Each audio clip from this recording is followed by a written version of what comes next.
বুদ্ধিমান হওয়ার জন্য। বুদ্ধি দরকার আছে তো, সেই জন্য লেখাপড়া করলে কি হয়, প্রথমত তোমরা ভালো তোমাদের মাথার মস্তিষ্কের বিকাশ হবে, বড় হবে, তখন দেখবে তোমাদের কেউ ঠকাতে পারবে না। বুঝতে পেরেছো? তোমরা যদি চাকরি বাকরিতে সবাই পাবে না, নিজেদের উন্নত করতে পারবে। বুঝতে পেরেছো? সেজন্য রোজ রোজ ভালো করে পড়াশোনা করো। এখানে তো সকালে এসে পড়াশোনা করো, বাড়িতে গিয়ে সন্ধ্যাবেলা পড়তে বসো তো সবাই। ওই বাড়ির পড়াটা কিন্তু খুব গুরুত্বপূর্ণ, বুঝেছো? বাড়িতে কিন্তু রোজ পড়তে বসতে ভালো করে, ঠিক আছে? যেখানে এখানে যে পড়াশোনাগুলো হচ্ছে সেগুলো বাড়িতে পড়বে। স্কুলে যাও তো সবাই? কামাই করো না তো? এখানেও কামাই করবে না। বৃষ্টি হলেও তোমাদের তো রেইনকোট দিয়েছে, রেইনকোট পরে চলে আসবে, ঠিক আছে? পয়সা যদি কেউ দিতে চাও আর মাসে মাসে 200 টাকা করে দেবে, তাহলে হবে? হ্যাঁ, টাকা পয়সা কিচ্ছু লাগবে, এখানে কোনোদিন পয়সা লাগে না। হ্যাঁ, তাই বলে এটা টিউশন নয় তা নয়, এটাই টিউশন, আর আলাদা টিউশন দরকার। এখানে যদি তুমি পড়াশোনা করছো, আবার স্কুলে যাচ্ছ, আবার বিকালে যদি টিউশন পড়ো, তাহলে খেলবে কখন? বিকালে খেলতে হবে। হ্যাঁ, বিকালে পড়াশোনা, বিকালে খেলতে হবে, আর সন্ধ্যাবেলা পড়তে বসতে হবে নিজে নিজে। নিজে নিজে না পড়লে কিন্তু বড় হতে পারবে না। বুঝতে পেরেছো? নিজে নিজে পড়তে হবে, ভালো করে পড়তে হবে, প্রত্যেকটা বিষয় পড়তে হবে। এই কথা আসতে, বুঝেছো? আর কি করতে হবে? মানুষ হতে হবে। পড়াশোনা করলে কি হয়? মানুষের মতো। স্বামীজির ছবি কোনটা জানো? ঠাকুরের ছবি জানো? ঠাকুর কেমন দেখতে? আচ্ছা, ছোটদের বলছি, স্বামীজি কেমন দেখতে বলো? স্বামীজি কেমন দেখতে? বলো বলো বলো, স্বামীজির পোশাকটা কেমন? হ্যাঁ, স্বামীজি, স্বামী বিবেকানন্দ কি পোশাক পরে? হ্যাঁ, অরেঞ্জ নয়, ওটাকে বলে গেরুয়া। ঠিক, এই যে এটা হচ্ছে অরেঞ্জ নয়, এটাকে কি বলে? গেরুয়া। গেরুয়া পোশাক পরে। স্বামীজি তো সন্ন্যাসী ছিলেন তো, তাই তো? ঠাকুর শ্রী রামকৃষ্ণদেব কে ছিলেন?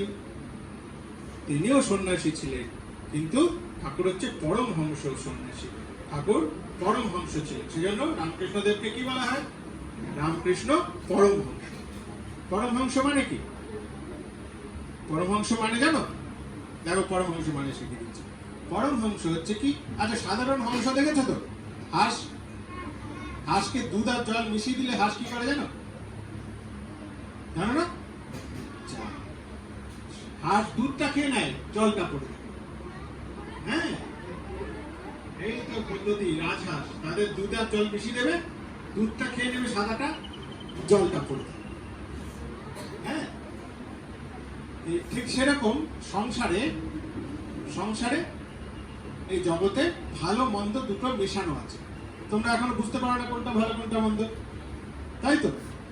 তো যারা পরমহংস তারা সংসারে ভালোটা নেয়, খারাপটা নেয়, সেই জন্য তারা তাদেরকে পরমহংস বলে। বুঝতে পেরেছ? সবাই বুঝতে পেরেছ? পরমহংস তাহলে কাকে বলে? কে বলতে পারবে? বলো বলো বলো, দাঁড়িয়ে বলো। মন্দটা নেয় না, তাদেরকে বলে পরমহংস। উদাহরণ কি? এই উদাহরণ দিলাম, রাজহংস বলো। হ্যাঁ, রাজহংসকে দুধ জল মিশিয়ে দিলে শুধু দুধটা খাবে, জলটা খাবে না। ঠিক সেই রকম সংসারে এক ধরনের মানুষ আছে যারা ভালোটা নেয়, খারাপটা নেয় না, তাদেরকেই বলে পরমহংস। ভেরি গুড, বসো। রাম, কৃষ্ণ, আর কে? চৈতন্যদেব, যীশু খ্রিস্ট, হযরত মুহাম্মদ, এরা সবাইকে অবতার। আর সব থেকে আধুনিক অবতার কে? সে হচ্ছে রামকৃষ্ণদেব। কে? হ্যাঁ, স্বামীজি ঠাকুরকে কি বলেছেন জানো? হ্যাঁ, অবতার বলেছেন তো ঠাকুরকে? শুধু অবতার বলেছেন না আর একটু বেশি বলেছেন? হ্যাঁ, এই যে জানেন, ওইটা কি? ওম স্থাপকায় চ, বলো তারপরে।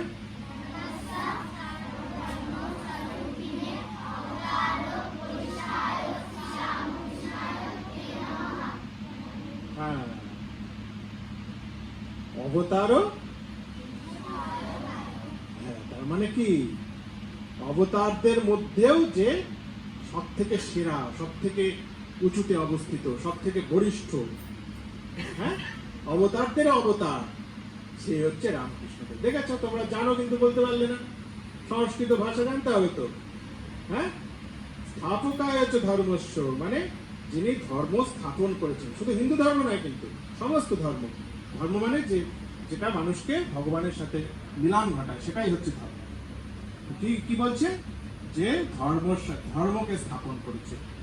হ্যাঁ, স্থাপকায় হচ্ছে ধর্মস্য সর্বধর্ম স্বরূপিণী, যিনি সর্বধর্মের সমান, সর্বধর্মের স্বরূপ। শ্রী রামকৃষ্ণদেব কিন্তু পৃথিবীর যত ধর্ম আছে সব ধর্মেরই কিন্তু দেবতা, তিনি কিন্তু সমস্ত ধর্মের স্বরূপ। স্থাপকায় হচ্ছে ধর্মস্য সর্বধর্ম স্বরূপিণী, অবতার ও বরিষ্ঠায়, যিনি অবতারদের মধ্যে বরিষ্ঠ, সেই শ্রী রামকৃষ্ণায় তে নমঃ।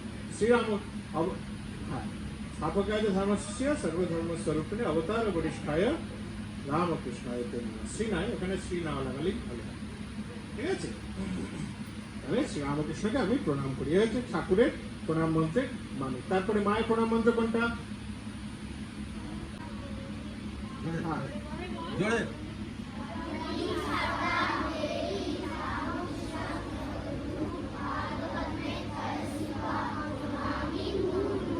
বাহ, ভেরি গুড। কিন্তু এটা কিন্তু ভুল হয়েছে, এটা মায়ের না, এটা হচ্ছে যুগ্ম, ঠাকুর এবং মায়ের একসাথে হলে এটা প্রণাম মন্ত্র। এটা মায়ের প্রণাম মন্ত্র বলে অনেকেই ভুল করে, এটা ঠিক করে নেবে কে আছে। এটা কিন্তু যুগ্ম, ঠাকুর এবং মায়ের একসাথে প্রণাম মন্ত্র। হ্যাঁ, মায়ের হচ্ছে যথাগ্নির দাহিকা শক্তি, জানো? এটা শেখাবে। হ্যাঁ, মায়ের যথাগ্নির দাহিকা শক্তি, বলো আমার সাথে, যথাগ্নির দাহিকা শক্তি। তারপরে কি? রামকৃষ্ণে স্থিতা হিয়া সর্ববিদ্যা স্বরূপাম তাম শারদাম প্রণমাম্যহম। তার মানে কি? যথাগ্নি দাহিকা শক্তি। অগ্নি মানে অগ্নি পোড়াতে পারে, পোড়ানোর শক্তি আছে তো অগ্নি, তাহলে আগুন মানেই তার পোড়ানোর শক্তি থাকে। যেমন অগ্নি তার দাহিকা শক্তি, রামকৃষ্ণে স্থিতা হিয়া, সেজন্য সেই রকমই মা হচ্ছে রামকৃষ্ণে স্থিত। যেমন ঠাকুরের চিন্তাতেই মা সবসময় বিভোর হয়ে থাকে। সর্ববিদ্যা স্বরূপ, মা হচ্ছে সব বিদ্যার স্বরূপ। শুধু পড়াশোনা একটা বিদ্যা, আরো অনেক রকম বিদ্যা আছে কিনা?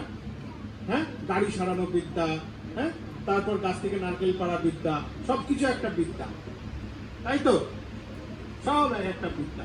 যেমন ছবি আঁকা একটা বিদ্যা, হ্যাঁ, জিমনাস্টিক একটা বিদ্যা, খেলাধুলা একটা বিদ্যা, সবগুলো এগুলো বিদ্যা। মা হচ্ছে সর্ববিদ্যা স্বরূপান্তাম শারদাম প্রণমাম, সেরকম মা শারদা দেবীকে আমি প্রণাম করি। এই মন্ত্রগুলোর মানে জেনে নেবে। হ্যাঁ, আর স্বামীজির প্রণাম মন্ত্র বলো,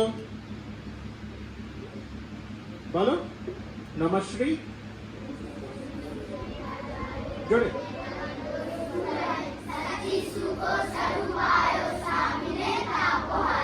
হ্যাঁ, তার মানে কি জানো? তার মানে কি? তার মানে হচ্ছে, আরেকবার বলো, নমশ্রী জ্যোতিরাজায়, মানে নম, প্রণাম করি সেই জ্যোতিরাজকে, জ্যোতিদের যিনি রাজা। জ্যোতি মানে সন্ন্যাসী, সাধুদের যিনি রাজা, সন্ন্যাসীদের যিনি রাজা। জ্যোতিরাজায় বিবেকানন্দ সূর্যায়, বিবেকানন্দ যেন সূর্যের মতো, সেই বিবেকানন্দ সূর্য। হ্যাঁ, সচ্চিৎ সুখ স্বরূপায়, স্বামীজি হচ্ছেন সৎ, চিৎ এবং সুখ, আনন্দ, তার স্বরূপ। ব্রহ্ম হচ্ছে যে ভগবানের স্বরূপ, হচ্ছে তিনি হচ্ছেন সত্য। সত্য মানে এক্সিস্টেন্স, এক্সিস্টেন্স মানে তিনি একমাত্র রয়েছেন, অস্তিত্বশীল। চিৎ, চিৎ মানে চৈতন্যময়, কনসাস, চৈতন্যময়, যে যার চেতনা আছে। আর সুখ মানে আনন্দ, সচ্চির আনন্দ, আনন্দ মানে যিনি আনন্দময়। ব্রহ্মের এই হচ্ছে স্বরূপ। সেই স্বামীজি জানো সেই ব্রহ্মেরই স্বরূপ। তাহলে সেই স্বামীজিকে আমি প্রণাম করি। নমশ্রী যতিরাজায় বিবেকানন্দ সূরায় সচ্চিৎ সুখ স্বরূপায় স্বামীনে তাপহারিণে, যিনি আমাদের দুঃখ কষ্ট দূর করেন। তাপও হারেন সংসারের তাপ, যে দুঃখ কষ্ট সেই স্বামী বিবেকানন্দ দূর করে। সেই স্বামীজিকে আমরা প্রণাম করি। ঠিক আছে? অভেদানন্দজির প্রণাম মন্ত্র জানো? তাই এটা শেখাতে হবে। অভেদানন্দ কে কে আছে শেখায় এগুলো? কে শেখায় এগুলো মন্ত্রগুলো? না, এরা না, এটা মিউজিকের কে আছে গানের? হ্যাঁ, ওইগুলো শেখাবে। আপনি মিউজিক জেনে নেবেন। ওটা ওই অভেদানন্দজির প্রণাম মন্ত্র আমাদের অশোকবাবু জানেন, বলবেন। লিখে দিলে ভালো করে এটা সুন্দর করে, যেহেতু অভেদানন্দজি মহারাজের এখানে ছবি আছে, তো অভেদানন্দজির প্রণাম মন্ত্র তোমাদের শিখিয়ে দেবেন। ঠিক আছে? তা কেমন লাগলো এগুলো নাম মানে যে নেই? ভালো লাগলো? মনে থাকবে? ঘোরার দিন মনে, হ্যাঁ, আরো পড়াশোনা করতে। এই দেখো, পড়াশোনা করলে মনে থাকবে। যেমন আমি একটা কথা বললাম, তোমরা কেউ বুঝিয়ে দিতে পারলে না, ওই মেয়েটা বলে দিল পরমহংস মানে কি। তার মানে কি, ওর বুদ্ধিটা আস্তে আস্তে খুলছে। তোমরা আরো ভালো করে পড়লে দেখবে তোমরাও তাড়াতাড়ি চট করে ধরে দিতে পারবে, তাড়াতাড়ি তোমরা উত্তর দিতে পারবে। এই জন্য পড়াশোনা শিখতে হবে, ভালো করে লেখাপড়া শিখতে। আর তোমাদের স্যার ম্যাডামেরা ভালোবাসেন তো? সবাই ভালোবাসেন? বকে না তো? তাহলে আর ভালোবাসা কি? মা বকে? হ্যাঁ, দেখো, তার মানে মাই তো ভালোবাসে। ভালোবাসলেই তো বকতে হয়, ভালো না বাসলেই তো বকে না। তার মানে তোমাদের কেউ ভালোবাসে না। এখানে না বকলে আর ভালোবাসা হয়? হ্যাঁ, একটু বলে দাও দিদিমণিদের, দিদিমণি স্যার আমাদের একটু বকবেন, বলে দাও। হ্যাঁ, বলবে না? আর তাহলে বলো, পিটিয়ে দেবেন একটু। হ্যাঁ, বকার থেকে পেটানিটা ভালো। তাহলে কোনটা ভালো? তাহলে বলো, একটু বকে দেবেন। তাও বকবেও না, শুধু ভালোবাসবে, তাই? তাহলে আদর করলে যে বাদর হয়ে যায় জানিস? জানি না, এ বাবা, জানি না। আমি একজনকে এত আদর করতাম, কিছুদিন পরে দেখি পিছন দিক দিয়ে একটা লেজ বেরিয়েছে। তাহলে কি হলো রে? আদর করেছেন, বাদর হয়ে গেছে। এবার তোদেরও যদি দেখতো কারো পিছনে লেজ আছে নাকি, দেখে নে পিছনে হাত, দেখে নে কারো আছে নাকি। হ্যাঁ, মাঝে মাঝে দেখবি সকালে উঠে দেখবি কারো যদি লেজ বেরিয়ে যায়, মায়ের কাছে গেল, বেশি আদর খেলে বাদর হয়ে যায়। হ্যাঁ, তারপরে দেখা গেলো টুক করে উপরে গাছে চড়ে বসে, মা বলছে ওরে নাম রে, নাম রে, নাম রে, বলি না, আমি বাদর হয়ে গেছি। হ্যাঁ, অনেকে তো 2-4টা ছেলে আছে দেখি গাছে উঠে। হ্যাঁ, ওই যে হাত তুলে দিয়েছে। আচ্ছা, সব করতে হবে, কিন্তু পড়াশোনাটা মাথায়, পড়াশোনাটা 1 নম্বর। ঠিক আছে? আগের দিন কি শিখিয়েছিলাম? একের পাশে যত শূন্য আছে মানে বুঝিয়েছিলাম, মনে আছে? ভুলে গেছে সব, এ ভগবান। হ্যাঁ, একের পাশে 3টে শূন্য দিলে কি হয়? এবার একটা যদি শূন্যগুলোর পিছনে লাগাই তাহলে কি হবে? একই হলো। 0 0 1 হলে কি হয়? তাহলে 1 0 0 0 কি হয়? 1 0 0 0 1000 0 0 0 1। তাহলে একটা যদি লাস্টে বসাও তাহলে কি হলো? আর সামনে বসালে 1000। পড়াশোনাটা ঠিক সেরকম। একটা যদি আগে থাকে তাহলে সবকিছু, খেলাধুলা, দুষ্টুমি, কাজকর্ম, সবকিছু তোমার ভালো, তোমাকে এগিয়ে নিয়ে যেতে সহযোগিতা করবে। পড়াশোনাটা যদি না করো, পড়াশোনাটা যদি লাস্টে দাও, আগে খেলাধুলা, তারপরে দুষ্টুমি, তারপরে হচ্ছে বাড়ির কাজ, তারপরে হচ্ছে বন্ধুদের সাথে আড্ডা মারা, তারপরে হচ্ছে চুকির খেলা, এটা ওটা সেটা, তারপরে যদি 1 বসাও তাহলে কিছু কাজে লাগবে? কিচ্ছু কাজে লাগবে না। তাহলে একটা কি? পড়াশোনা। পড়াশোনাটা কোথায় রাখতে হবে? সবার প্রথমে আগে পড়াশোনা। হ্যাঁ, ভুলে গেছো? আগের দিন বলেছিলাম তো, আমার মনে আছে, তোমাদের ভুলে গেছে। ব্রেন গুলো কোথায় আছে? হ্যাঁ হ্যাঁ, মাথায় গোবর পড়ে আছে নাকি? গোবর নেই তো কারণ? দেখে নিস ভালো করে, যদি গোবর থাকে কি হবে? হ্যাঁ, কে তা জানতো এ যে বিনা মেঘে পড়ে বাজ, কেচে বুঝি গেল কাজ। হ্যাঁ, এ যে বিনা মেঘে পড়ে বাজ, কেচে বুঝি গেল কাজ। হারা যাবে তাজা দুটি প্রান্ত, দুটি তাজা প্রাণ, আহা দুটি তাজা প্রাণ, দুজন চোর, হ্যাঁ, যাবে হারা, যে বাঘটা থাকি যাবে, আরে হারা যাবে তাজা দুটি প্রান্ত, ও তুমি যে ঘরে কে তা জানতো। বাঘাদা বলি হিরে নিলে কত শুনি, একটা চোর আরেকটা চোট বলছে, বাঘাদা বলি হিরে নিলে কত শুনি, ওই চোরটা বলছে সময় কি আসে যে গুনি, তবু কত শুনি, বলি আর নিয়ে কাজ নাই, আর নিয়ে কাজ নাই, এবারে চলো পালাই, বড় কষ্টে পাওয়া গেছে কেষ্ট, যথেষ্ট তুমি যে ঘরে কেতা জানতো।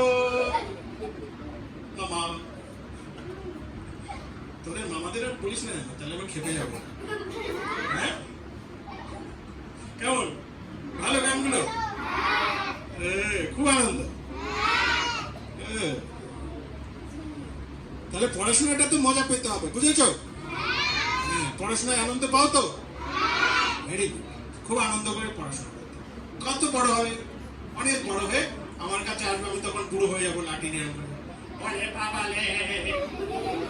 মহারাজ আপনি আমাদের ওখানে যেতেন গান শোনাতেন, তাই না কি রে গান শোনাতাম, তোরা কি এনেছিস রে?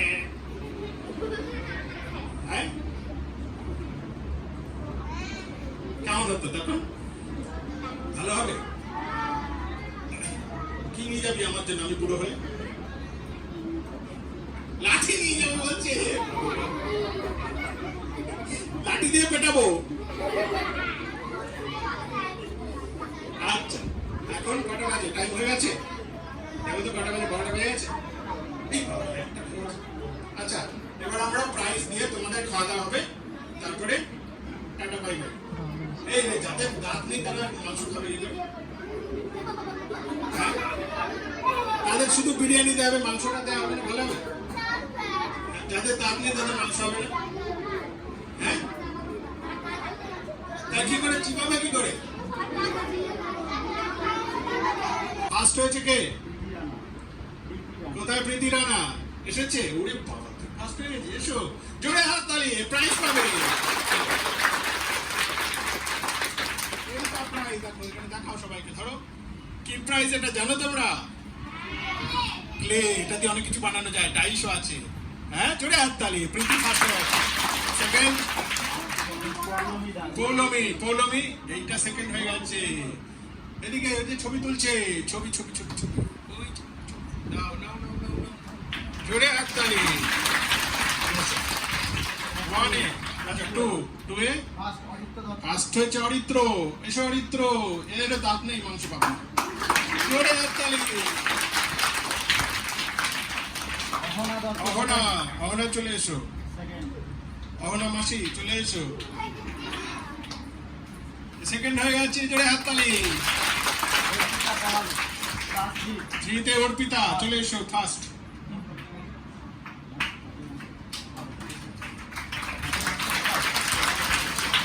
জোরে হাততালি, ফার্স্ট হয়ে গেছে।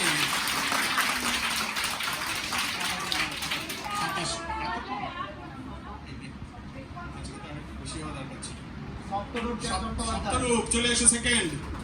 জিতে সেকেন্ড, জোরে হাততালি।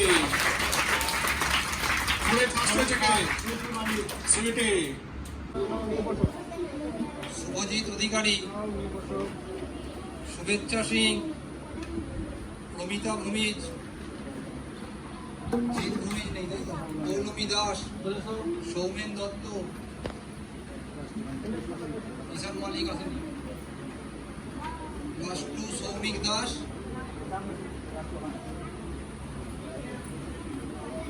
ক্লাস 2 পাচ্ছে অহনা দত্ত, সৌমদীপ পাত্র, আফরিন খাতুন, সায়ন খাড়া, আরতি হেমব্রম, প্রত্যুষা দাস। ক্লাস 3 চলে এসো, সৌমিক এ বাবা, তুই এত বড় বড় পিস খেতে পারবি? হ্যাঁ, কে পারবে না? কে পারবে না? আমি একটু চিবিয়ে দেবো নাকি? হ্যাঁ, কাকে একটু হেল্প করবো খেয়ে দিয়ে? হ্যাঁ, এরা দেখছি ভালো খাচ্ছে ছানাগুলো, রে ছানা পোনাগুলো এরা ভালো খাচ্ছে। এই কে কে হাড় চিবাতে পারে না? হ্যাঁ, কার কার দাঁতে জোর নেই?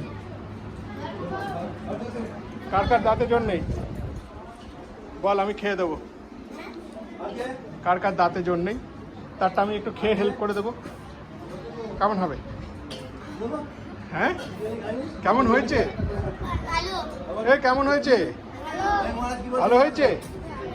এ বাবা, আলু পেয়েছে তো সবাই? হ্যাঁ।